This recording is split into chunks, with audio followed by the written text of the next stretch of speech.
Way back in 2005, I was a 19-year-old lad living in Sheffield when I discovered a little band called Dimmu Borgir. Dimmu Borgir are a band who play black metal, and their songs are called things like Blood Hunger Doctrine, Progenies of the Great Apocalypse, or the charmingly named The Death of All Saints and the Kingdom of Hell.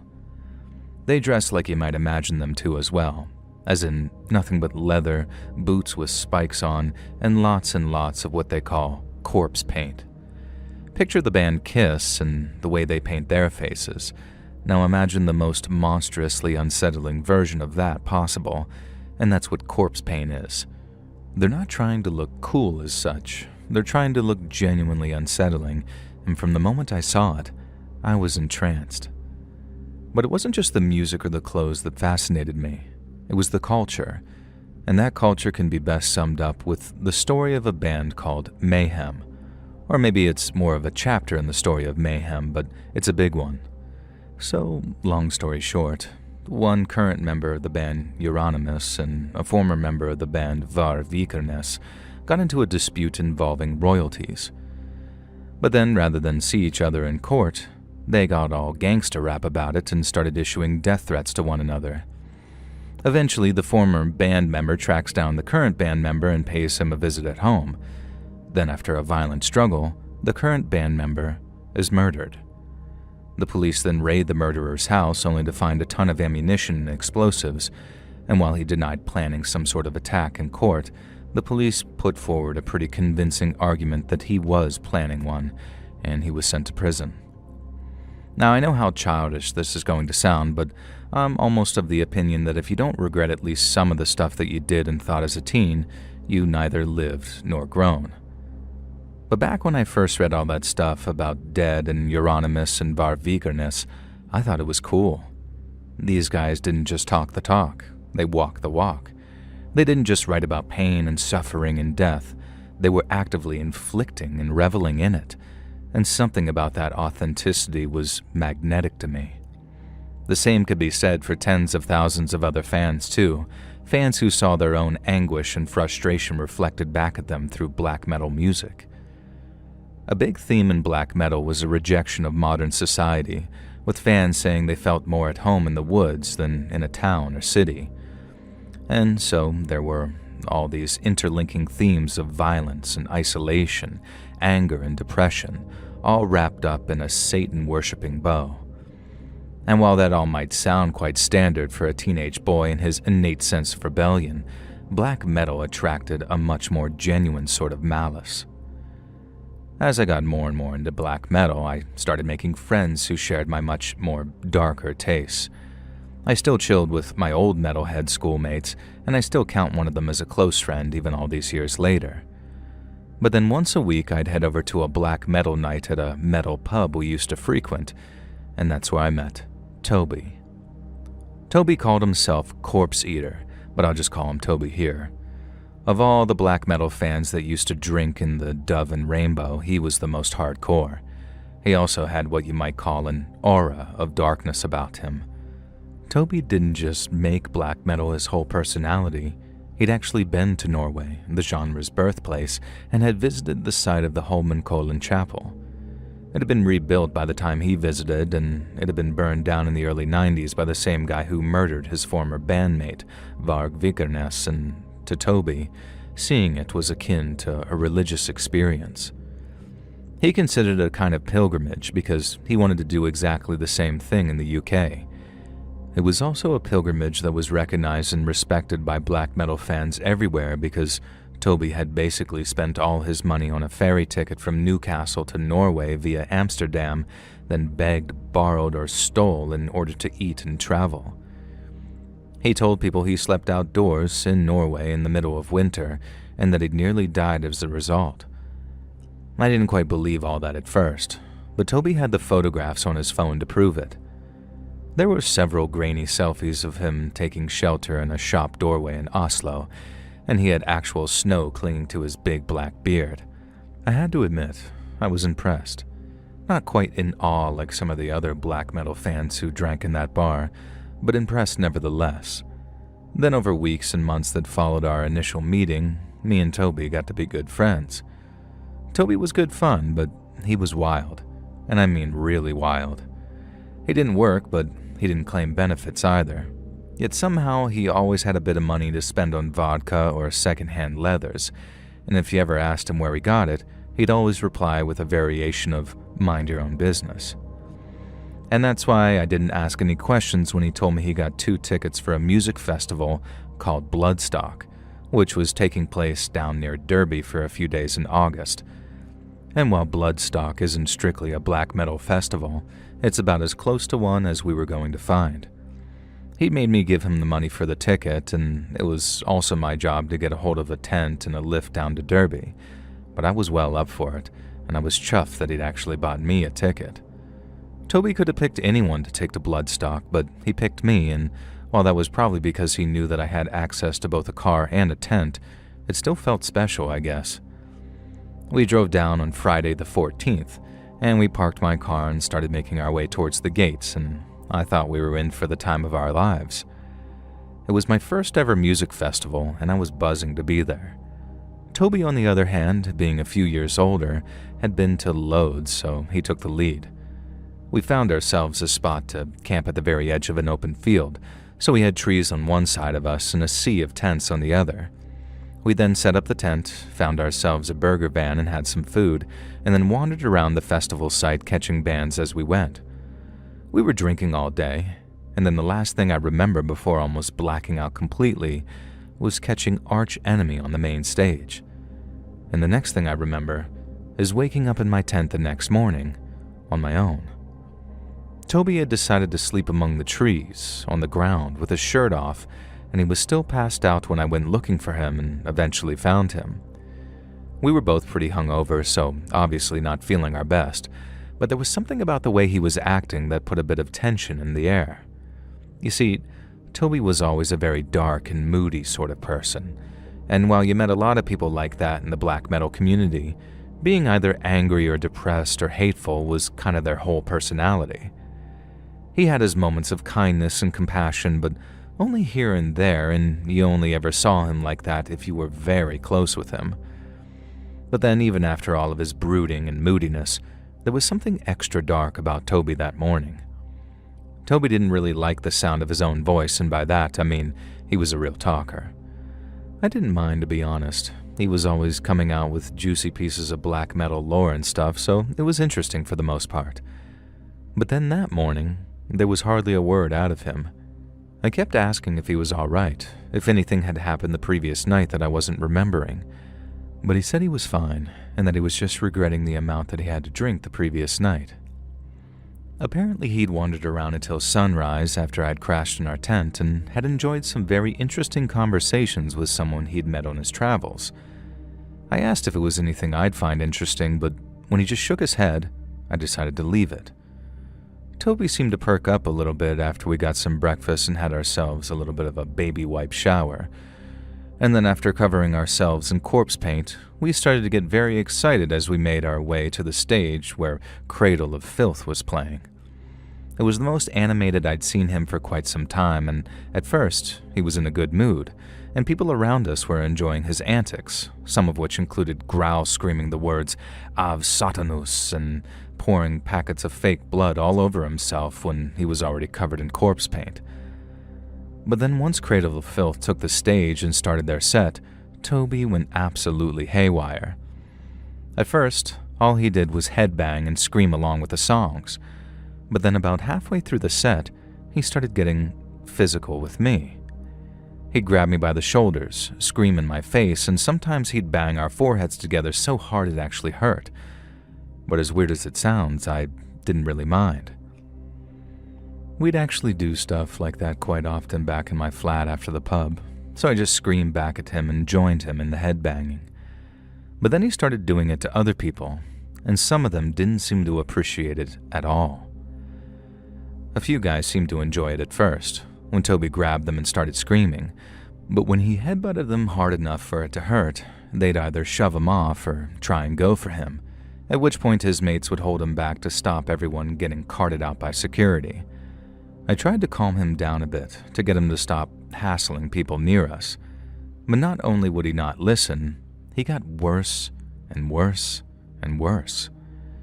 Eventually, I kind of snapped at him, and after dragging him away to the side of the marquee away from the people, I told him to chill out or I was leaving.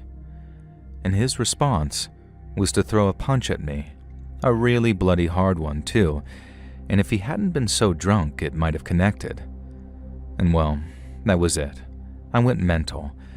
And after we started scuffling, it took maybe a minute or two before the pair of us were getting dragged out of the tent by members of security. And the next thing I know, I'm outside, and I'm trying to explain to the security guy that me and Toby are just friends that have gotten into a bit of a bust-up, but all he's interested in is separating us. I suppose that was their job, wasn't it? To keep people separated if they're fighting, but by the time he'd finished giving me a warning and told me to cool down before coming back into the tent, Toby was nowhere to be seen. I had a little look around, calling out his name, and while you might think that it would be easy to spot a 6-foot man in corpse paint who's also covered in fake blood, I had no luck. Toby had apparently vanished. I spent the next few hours looking for him, then giving his phone a call every so often to see if he'd pick up, but he didn't. As I walked, it slowly began to dawn on me that I was probably going to have to spend the day alone, and in the end, that's what I did. I had a mooch about, went to see the bands I wanted to see, and although I kept an eye out for Toby at all the places I thought he might be, I didn't catch sight of him. To say it was disappointing would be an understatement, a massive one, and then after catching the last few bands on the main stage, I made my way back to our tent in the hopes that I'd bump into Toby on the way back. When I got there, the tent was empty, but it was also unzipped, so I knew Toby must have been back at some point. Then right as I'm about to give him a call, I hear someone calling my name from the trees near our tent. It was Toby. I was just relieved to know that he'd made it back okay, and the first thing I did was apologize for that scuffle, so we'd start off the interaction on good terms. I'd never gotten anything like that with him before, physical violence I mean, so I didn't really know how he was going to take it. But from the sound of his voice, he didn't seem to mind at all. He said something like, "Don't worry about it, all forgotten," and I could tell that he was drunk from the way that he was slurring his words. But then he said, "Listen, I found something, and you need to see it." I asked him what, and in a voice that sounded unusually giddy, Toby said it was a surprise. And when I say unusually giddy, I mean I'd never heard Toby sound like that before, ever. So my first thought was, okay, he's probably on mushrooms or MDMA or something because this is not like him at all. I asked him what kind of surprise as I walked towards him, and even though it was almost pitch black, I could see his bright white torso and face still covered in the corpse paint. Looking back on it, he looked terrifying, but I was too drunk, tired, and relieved to do anything but walk towards him. As I got closer, he turned away from me. Then as I started following him into the trees, I asked a second time what his surprise was. He replied, and I'll never forget the way he said this, "Something I've wanted to show you for ages now." Then he sort of started mumbling to himself, stuff I mostly couldn't hear but could make out the odd word. I know he said stuff like effing posers at one point, but Toby was always complaining about what he called black metal posers, so I didn't think much of it. I just carried on following him, thinking he might have stolen someone's stash or something, and he'd hidden it among the trees. Then when he knelt down in the dark by a tree and picked something up off the ground, I thought my little theory had been proven right. But then Toby stood up and turned around, and I saw what was in his hand, and it didn't much look like a stash of anything. It looked like some kind of cloth or leather wrap, and it seemed to be too flat though, not like a bag or a pouch or anything. So as Toby's unwrapping whatever's inside, I'm watching in my booze-induced haze with my brain only working half as fast as it should. Because when that wrapping fell away, revealing a long, curved, and silvery-looking blade in Toby's hand, all I said at first was, "Cool. Where'd you get that?" But Toby didn't say anything. Instead, his face twisted up with this horrible look of determination, and the big gothic-looking Bowie knife thing that he had started trembling in his hand. I remember taking a step back and asking him, Mate? What are you doing?" But he still didn't say anything. All I could hear was his breathing getting deeper and louder as he worked himself up to do something I never thought possible. I asked him again what the F he was playing at, but that time, he lunged at me with the knife, swinging it wildly as he did so. He swung it so hard it made that little swishing sound as it split the air, which should also give you a clue to how large it was, not just how sharp or how fast he swung it. I had enough distance between us to avoid his swing, but afterwards, I had to speed up to keep a safe distance because Toby was starting to speed up and getting more and more keyed up as he did. I went from asking what the hell had gotten into him to screaming for him to keep his distance and stop swinging the blade. We'd now gone past our tent, and I was walking backwards past other people while trying not to trip over their guide ropes. I was still shouting at him to stop, and since there were literally hundreds of people around, gathered in little circles outside their groupings of tents, it took just a few seconds before people clocked what was going on. I was literally begging them to help me when this big fella stepped in. I remember he had a mohawk, a long one tied back in a ponytail with the sides of his head shaved. He stepped towards Toby saying something like, "That's a big knife you got there, mate. Why don't you give it here before someone gets hurt?" He then took one fast final step towards Toby and tried to grab him by the knife arm, but Toby turned and slashed at him. This big fella immediately backed away, holding his arm and looking shocked while shouting, "You're gonna cut me!" Something like that. Toby turned back to me, and when I took a step backwards, I felt my leg got caught on something before I fell backwards onto my arse. I thought, I'm dead. And I'll never forget how incredibly scared I was looking up at him. But after taking a couple of more steps towards me, Toby was suddenly mobbed by a crowd of people. It was the most stupidly brave thing I'd ever seen in my life. One of the mob was a girl, maybe only 5 foot something, and I think that she might have been the girlfriend of the big fella who got cut. She was right there in the front line of the little circle that closed around Toby, screaming stuff like, "Come on then." I remember watching in awe for a second before someone dragged me up and asked if I was okay. It might sound a bit weird, but at the time, I was terrified for Toby. It was like the fear of him suddenly became fear for him, and I can't overstate how much it twisted up in my head to think that people protecting me were also threatening my best mate's life, just as he was threatening theirs. There was also this feeling of absolute helplessness to cap off what's probably the worst experience of my whole life, because there wasn't a single thing that I could do except just stand there and watch it all unfold. The group of strangers kept the circle around him, but while the people Toby was facing backed off a bit to stay out of slashing range, the people behind him started rushing in and trying to kick him or shove him.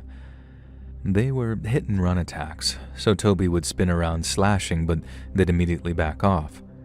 Then the people he was facing only a second before started doing the same thing, rushing in with flying kicks before backing off again. It didn't go on for long before a kick knocked him off balance and then a shove sent him to the ground. Then when that happened, people just dived on him, and it was complete and utter chaos for a few minutes until a mix of festival security and police ran up shining torches and screaming at people to get back.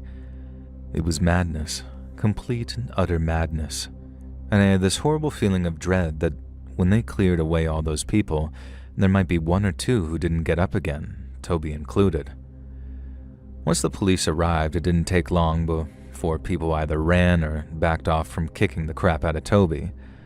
I remember seeing a policeman putting handcuffs on him as he lay on his front with his face all covered in blood. He'd gotten the kicking of a lifetime, and he didn't so much as squirm when the policeman locked his wrists together. I don't think he even knew what was going on, and I remember thinking that he must have been knocked out and was only just coming to. Someone gave one of the policemen the knife that he'd been trying to stab me with, and then someone else directed one of them over to me like, "He's the one he was trying to stab." That policeman ended up asking me questions. Then the next thing I remember, a load of medical people were treating Toby, along with, I think, 3 or 4 people he'd managed to cut or who'd been hurt in the chaos. I remember telling the policeman that we'd had a bit of a scrap earlier that day. Then I hadn't talked to him all day till I returned to my tent at the end of the last show. He asked if Toby was on drugs, and at first I sort of instinctually said no. But then, realizing how stupid I was being, I changed my story and told him that, yeah, Toby was probably on all sorts of things. But that still didn't explain why he'd tried to kill me. He was a weird guy, one that many people might call a psycho, but I hadn't known him to have any violent tendencies, not till that night at Bloodstock back in 2009. And looking back on it all these years later, saying that I didn't know that he had violent tendencies seems kinda naive. Toby glorified violence, and he did it constantly. Deep down, I think I always knew that he had it in him to really hurt someone. I just didn't think that person would be me, and neither did I expect the entire black metal community in Sheffield to take his side and not mine. When I realized they all cared more about his arrest and trial than they did about whether or not I was okay, I stopped drinking at that bar and stopped hanging around with the people who drank there. They never said it outright, but I knew they blamed me somehow for what had happened to him, and I had to explain to one girl how it wasn't even me that was pressing charges. It was the CPS on behalf of the people he'd slashed. I heard he got 2 years in prison from one of the few people I stayed in touch with. Then after that, I never saw or heard from him ever again, and went back to hanging out exclusively with my friends from school, half of which knew what a wrong'un Toby was from the moment they'd met him in that bar. I still listen to a bit of black metal every now and then, but since my tastes have evolved over the last 20 years or so, it's mainly for the nostalgia value. I don't idolize the bands anymore, and I find the vibe of some of the darker bands just kinda cringeworthy these days. Music is supposed to make people happy and bring them together, and for the most part, that's exactly what black metal does. But I know firsthand that for some people, all that worship of Satan, violence, and death, it's not just theater. It's a reflection of something much, much darker they carry inside of them.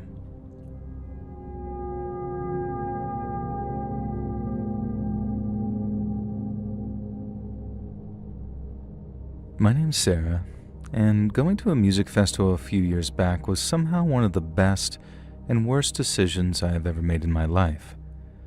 It wasn't a huge festival, and the guys who organized it were total idiots, so I don't want to give them any free promotion by saying which one it was.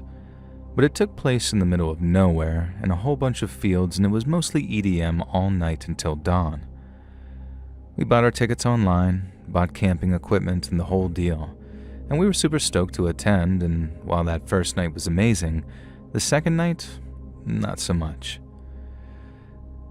A friend and I had been dancing in a big tent together to a DJ we both liked, then after a set was over, we decided to take a break and get some water. Once we were outside, she realized that she needed to go do something related to feminine hygiene.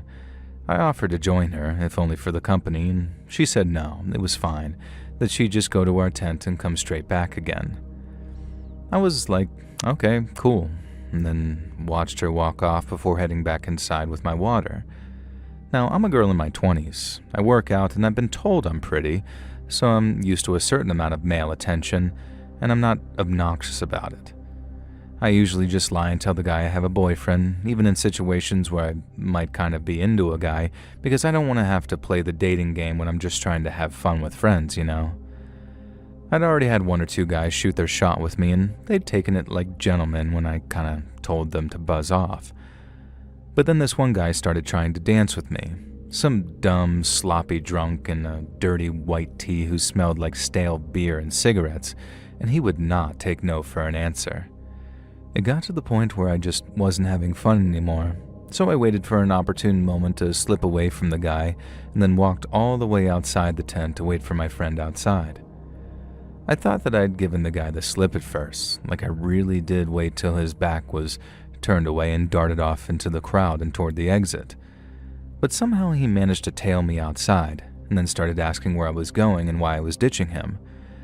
Now I said, I told you 20 times already, I have a boyfriend. But then he says, it's chill, we're just vibing out, you know? But in a way that was clearly not friend-zoning me in the minimal. Things were actually starting to get pretty heated, with the guy saying something along the lines of, what the hell's your goddamn problem? You think you're better than me? And then suddenly, a stranger stepped in. Lisa, the stranger said, like they were pleasantly surprised to see me. Oh my God, what the hell are you doing here? Mom didn't tell me you were home from college. And to make it clear, I had never seen this person before in my life, and I had never been to college. But they seemed to insist that me and him were cousins. He mentioned it like twice in quick succession, then turned to the guy bothering me, saying, "And who's this guy? Are you going to introduce me?" I told him I didn't know the guy, and then my new cousin turned to him and said, "Hey man, I get you two were hanging out, but do you mind if we have ourselves a little cousin catch-up time? It's been a while since me and Lisa have seen each other." Now my name is not Lisa, but I just went with it, and the guy bothering me seemed to swallow that hook, line, and sinker. The stranger even topped it off with a bit of a playful but firm, "You're not about to start hitting on my cousin right in front of me, are you, bruh?" Incredibly, the guy that had been bothering me, who'd been aggravated to the point I thought that he might start a fight, just laughed. It was like the kind stranger had rolled a charisma check in D&D and then hit a perfect natural 20 right there in front of me. The guy bothering me then says, "Me? Nah man, it's all good, I'm just out here vibing." Then after reaching in to give us both fist pumps, he wandered back into the big tent to rejoin the party. I remember turning to the kind stranger, half stunned and half impressed, before thanking him for stepping in so masterfully. He said it was no problem, and that the cousin trick had worked a bunch of times before. He then introduced himself as Aaron, and I jokingly introduced myself as Lisa before telling him my real name. I explained the situation, and not just that the guy had been bugging me, but that I had been waiting for my friend to come back out from our tent. It then occurred to me that she'd been an unusually long time, like way longer than either of us expected, and that it might be an idea to go check on her now. And I said that to Aaron, saying it was nice meeting him and I was grateful for him stepping in, but that I had to go find my friend because I was worried about her. He then suggested he accompany me to keep annoying guys at bay, kind of like a free bodyguard, and I just say, "All right, sure, why not?" We started walking and talking, swapping festival stories and talking about which DJs we enjoyed so far, and Aaron seemed like a great guy. He'd gotten a ride with a few friends of his who were apparently off seeing a DJ he wasn't a huge fan of, so he decided to kind of wander around soaking up the vibes and discovering some new music. That's when he saw me. I told him, before he got the wrong idea, that I had a boyfriend. This was a lie, but like I said, it's pretty liberating not feeling that dating pressure or having to assume a guy has ulterior motives when it seems like he's just being nice. Aaron then says, "I figured you might be taken, but that's not what I'm about," and explained he too was in a relationship, but that it was complicated. I asked if all his vocabulary was taken from Facebook relationship statuses, and he just sort of laughed and asked if that's how I was thanking him for saving my ass, with insults. And we went back and forth like that for a while, and I'll admit, I started really enjoying Aaron's company. But as he passed the area his tent was at, he asked me to wait a minute while he went and got something from his bag. I said sure, and then a minute later, he came back with 2 bottles of water. Now, it was a super warm evening, but the humidity was out of this world. So while there was a lot of alcohol being drunk, there was a butt ton of water being drank too, mainly by people who were on things other than booze. Aaron then comes back with 2 unopened bottles of water and offers me one. I had my own water bottle, but it was only a quarter full and warm, and I probably could have used a fresh one. But accepting a fresh bottle of water from Aaron would have also broken the #1 rule of festivals or raves for me. Do not, under any circumstances, accept drinks from people you do not trust with your life. It's probably the oldest, most tried, and most tested rule of raving and nightclubbing, and it's usually the first thing most girls learn whenever they head out into the night for the first time. Rules, as they say, are written in blood, and if that is true, this chapter is a long one. I feel like everyone knows someone who's been spiked at a party these days, or someone who at least got scared that they were having too much to drink on an empty stomach. So it's one of these things that's firmly built into what you might call the collective consciousness of girls. And this meant that the second Aaron offered me the water bottle, I was instantly sort of like, nah. I didn't voice any of my suspicions out loud. I didn't want to offend the guy, but I also think that he took a major hint when I said, no thanks, I'm good. And then he responds, huh, okay. I guess I'll keep it handy if you change your mind. And I remember thinking, I definitely won't be changing my mind about that water anytime soon, but I thanked him anyway and we kept on walking towards where me and my friend were camped out. I guess that might sound super odd to some, like I mistrust the guy enough that I won't drink his water, but I'm okay with him walking me up to my tent. I suppose it is kind of contradictory, but I didn't make the rules when it comes to keeping safe at events like this. I just follow them and they've worked out for me so far. Anyway, Aaron and I wandered back to my tent, chatting back and forth the whole time, and I remember getting some really good vibes from him. But then, when we get back to the tent, I excused myself to go check on my friend. I was worried she might not be there, in which case, where the hell was she? But not only was she in the tent, but she was fast asleep and snoring. I woke her up to check on her and she apologized for not texting after explaining that she was just exhausted. She only planned on taking a power nap, but she must have totally slept through the alarm. I said it was fine. I was just relieved to know that she was okay. But since I didn't feel like settling down just yet, I'd be back in a few hours after taking a walk around the festival site. I already made it up in my mind that Aaron was chill enough to take another walk with, even if I didn't quite trust him enough to drink his water yet. And so I wished her good night, zipped our tent back up, and then stepped my way through the mess of guide ropes to where Aaron was waiting for me. And in so many words, I explained the situation and that I had a couple of hours to spare. And then Aaron said that we should just keep going on what we've been doing, walking and talking, and since I thought that was a good idea, I accepted. I didn't feel much like dancing, and it was so late that all the food places had closed up for the night. And so we ended up just wandering around, soaking up the vibes on what was an unusually warm summer night. And so after maybe an hour walking around, I asked for the second bottle of water that he was carrying. And I remember him kind of laughing like, I thought you'd never ask. But after I reminded him how careful girls and boys have to be about spiking, he agreed my caution was fair. And I drank some of Aaron's water. We walked and talked some more, and before long, I noticed that we'd walked all the way to the very edge of the festival site, where it was super dark and very quiet.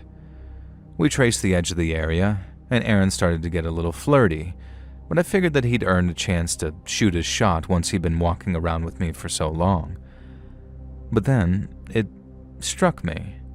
This very, very concerning thing that we made our way to the quietest part of the site just as I started to feel kind of sick and lightheaded.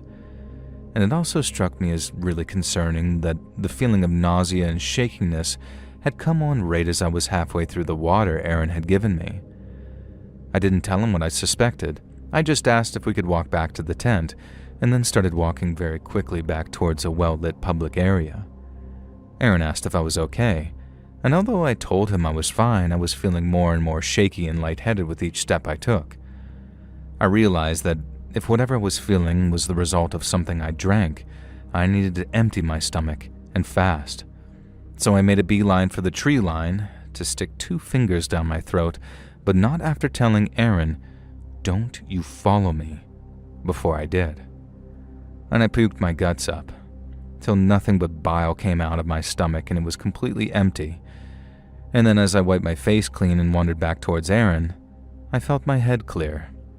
I realized it was probably just the crappy alcohol and lack of decent food making my stomach rebel on me, because almost as soon as I'd puked, I started to feel a bit better again. But as I started to feel better, I started to feel this mix of dumb, mean, and paranoid. I didn't know how to explain it. Aaron hadn't spiked that water. He'd given it to me out of the kindness of his heart, and all the while I'd been half considering him a predator like that wasn't somehow insulting to him. Aaron asked if I was okay, and what was going on that made my mood change on a dime, so I told him straight up. I was so terrified of being spiked that the second I felt unwell, I just assumed it was his fault, and he was some predator who played the long game and tricked me into drugging myself. And I apologized, like it was legitimately heartfelt, and said that I totally considered if he wanted to escape the psycho B-word that he'd met while he still had the chance. But Aaron did the typical Aaron thing and not only accepted my apology, but said that he'd be too scared if all he heard were men are bad horror stories from all those Netflix crime documentaries, which I'd mentioned being into, and I guess had fueled my paranoia a little.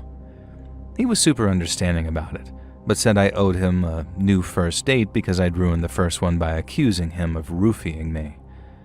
I agreed to what was a very fair point, and then, right as I felt that first romantic spark between us, I saw someone walking over to us.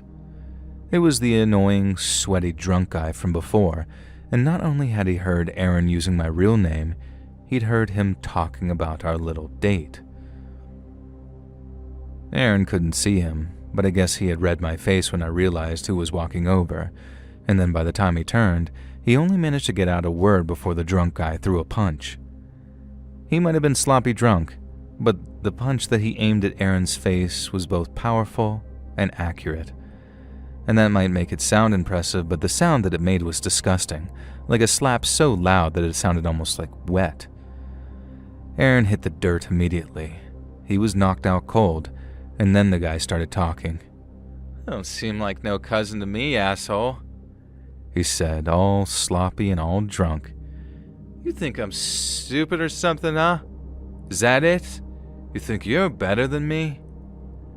And I remember yelling, "He can't hear you," at him, but the guy told me to shut up, and then, to my absolute horror, he put his sneaker right on Aaron's head, and then started leaning his weight onto that foot like he was trying to crush his skull. I ran over screaming for him to stop it, pushing the drunk guy off of Aaron before screaming at him to leave us alone. The guy took one look at me and then punched me so hard in the nose that it was immediately dripping with blood by the time I found my feet again. My whole face was on fire from the pain of having my nose punched like that. It didn't break, but holy hell did it hurt like a bitch, and checking it for blood distracted me long enough that I didn't see the drunk guy drop to his knees and start ground pounding on Aaron. That's what it's called, right? When one guy knocks the other down, then just starts punching him while he's done over and over to finish the fight? Well, Aaron was finished the second he got hit. All the guy was doing now was essentially killing him. And I ran over, shoving the drunk guy over, which was easier this time since he was on his knees already. And I've never fought a guy like that before in my life, and I definitely paid for it with a busted nose. But my God, did it feel good to get a few solid smacks in while he was down. I'm glad I did too, because the next second, he was up and had a hand around my throat. But it couldn't have been there for more than a second before someone noticed us and started yelling.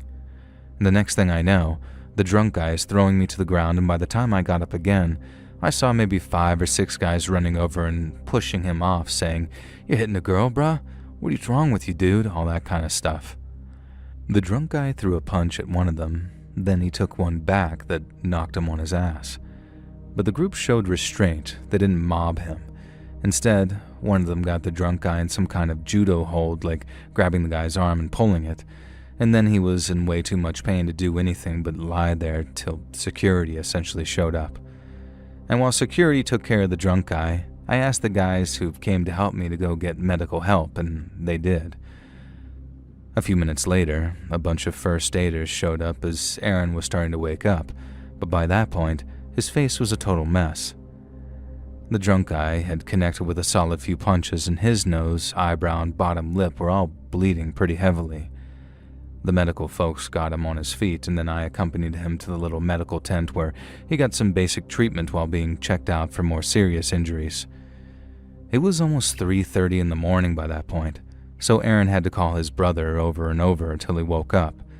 He really did not want to drive all the way out to that festival to give him a ride home, but the moment he heard how badly Aaron was hurt, he jumped out of bed and promised to be there within an hour.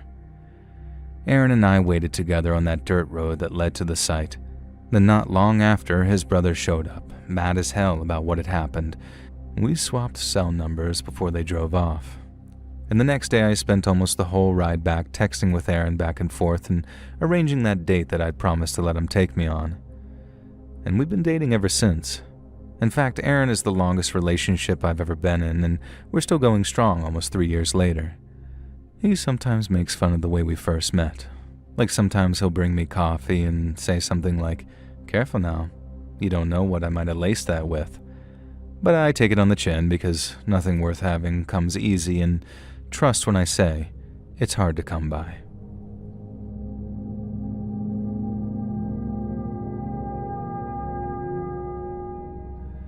My name's Ben, and in the summer of 2008, me and a few friends decided that we'd go to the Leeds Festival. And for those that don't know, Leeds Fest is a 3-day music and camping event that's named after where it's held. In years prior, the mostly indie band lineup had never interested us, but when the 2008 lineup was announced, that all changed.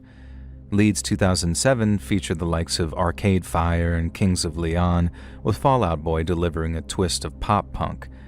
But then in 2008, some of the first acts announced were Slipknot, Metallica, and most importantly, Rage Against the Machine. I had been a huge fan of Rage ever since I saw the music video for Sleep Now in the Fire around the year 2000. But since I was only 12 when I got into them, and considering they broke up just a year after that, I thought my chance to see them live had very much come and gone. I was ecstatic in 2007 when rumors of their reformation circulated, but even when they did, I thought that they'd just do a few shows up in the US, but never tour Europe. So when it was announced that they were playing Leeds, I fought tooth and nail to get a ticket, and so did my friends. And to get there, we convinced my friend's dad to drive us down in the back of his van, but not like a people carrier. I'm talking like a big white van with nothing but storage space in the back. And this was very illegal, but very cool, like we were being smuggled into an actual music festival. The vibes were great from there on out, and that first day, we caught Dropkick Murphys, Feeder, Tenacious D, and Metallica. But sadly not Slipknot, as Joey Jordison, rest in peace to the drum god, had to pull out with some health issues. We all headed back to the tents, had a few drinks, and then woke up on that Saturday raring to go. We all liked Metallica, but we had Queens of the Stone Age and Rage to look forward to, so we spent the whole day floating from show to show in anticipation of the big two come the end of the day. The thing is, we weren't the only ones. With them being such a massive band, Queens of the Stone Age pulled a huge audience, and as their set came to a close, the legions of people who'd bought a ticket purely for Rage Against the Machine started filtering through the crowd and closer to the stage. My friends and I did the same, not pushing, but just weaving through the groups of people until we were as close as possible to the band we'd all come to see. The only problem was, that's exactly what everyone else did too. As more and more people pushed their way towards the front, people nearer the back started bunching up too, and before long, my friends and I were all squished together and there was barely room to move. We weren't uncomfortable just yet. Having your personal space violated is all part of the festival experience. But after the band took the stage, then opened with Bulls on Parade, everything changed. As you can imagine, everyone went mental when Rage played their first song, and there was enough moving and jumping around that it opened up a bit of space. But when they finished and went into their second, the crush started. One of my friends, who wasn't that much of a Rage fan, recognized what was coming immediately and said something along the lines of, "I'm getting out of here." But the rest of us stayed thinking it couldn't get any worse. But it did. I remember hearing a girl scream, but not out of enthusiasm. Her friend had passed out and she wasn't strong enough to hold her up. I saw someone trying to help the two girls, but almost everyone else was too distracted by the music and the band on stage to pay attention to anything else. They were right in the middle of the mosh pit too, so people were smashing into them, and after they fell down, they were in real danger of getting trampled by the people who surged forward whenever there was space. I tried to push through the crowd to give the lad helping them a hand, but I realized I couldn't. The crush where I was at was so bad it was getting hard to breathe. If memory serves, Rage were about to launch into their second song, but then they suddenly stopped playing to call attention to what was occurring. People at the front, the ones being crushed up against the metal barriers, were passing out because they couldn't breathe. Security was having to shove people back before dragging the unconscious ones over the barriers, and when Rage's lead singer saw this, He stopped the show and ordered the stage lights to be turned up so people could see what was going on. I had totally lost my friends by then. The crush took us all different ways as people were pushed together and apart and away from one another. The sense of helplessness was horrible, and although I never really got the sense that I might die, I knew that there was a chance others hadn't got so lucky.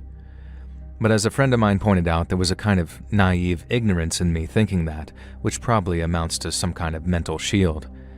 If the band hadn't stopped the gig when they did, then I really could have been one of those getting crushed or trampled on, and the longer it went on, the worse it would have gotten. Just look at what happened with that Astroworld festival in America. It's absolutely terrifying to know that me and my friends were just minutes away from a very similar, if not identical, outcome.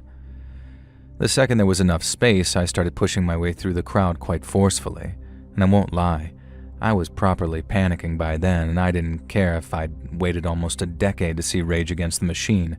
It wasn't worth losing my life over. The crowd was still so dense in parts that I had to literally shove my way through, and some people didn't take too kindly to that, but I remember one guy tried patting me on the back as I brushed up against him, so he must have read it on my face that I'd been in the crush and was just in survival mode. Once the crowd started to thin out, I remember stopping by another set of barriers with a gap near it, one which loads of people were walking through as they headed back to their tents. I could still see Rage playing, but I mainly stopped there to keep an eye out for my friends. I didn't know if any of them had been the ones dragged over the barriers or if they had been trampled in that mosh pit gone wrong, so as they filed past, one by one over the course of Rage's set, it was a huge relief, and there were many man hugs to go around. We were all quite shaken, and while no one was seriously hurt, our one friend Danny came out the worst of it because he'd fallen into the pit and had his face literally jumped on at one point. There was this massive half-scrape, half-burn type injury on his cheekbone where it really did look like a rubber sole had smashed into his face before slipping. I'd never seen a wound like that, honestly. We asked if he wanted to go to the medical tent or whatever, and he was a bit worried about a concussion and all that, so we went and got him checked out before heading back to our tents. There, we drank away our sorrows that the show of a lifetime had been so scary and anticlimactic. I'd looked forward to it for months, and then 3 minutes in, I'd rather have been anywhere else on the planet, and it sucked. We spent the next day just kind of chilling, catching a band here and there, but mostly just moping around and being gutted that Rage had gone so badly. But it wasn't just that. And looking back on it, it's weird that we kind of pushed all these thoughts to the back of our minds, probably so we wouldn't have to address it and we could at least try to enjoy the rest of the festival. But then after we got back and found out people had heard about the crush, there was no hiding from it. A few people had to go to the hospital because of how badly they'd been crushed, and the fact that we hadn't been in the worst parts of the crush was a matter of pure luck. If we'd been a little closer to that stage and Rage hadn't had the presence of mind to stop the gig when they did, the situation could have been much, much worse.